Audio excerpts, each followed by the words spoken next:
Ce să spun? Nu știu ce să spun. Spuneți-mi dacă ați avea 5 minute cu un arbitru care a furat un meci, important sau mai puțin important, cu echipa preferată. Ce i-ați spune? Ce ați face? Păi, în primul rând, n-am ce să-i spun, trebuie să-i arăt imaginile înregistrate ca să vadă unde a greșit.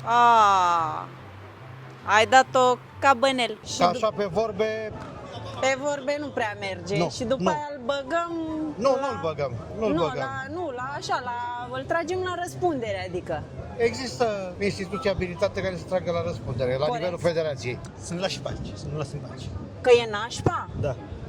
E nașpa, dar fiți atenți, acum voi nu sunteți nașpa dacă intrați pe linkul din bio, pentru că acolo am multe premii pentru voi, surprize, intrați și vedeți. Ce să spun?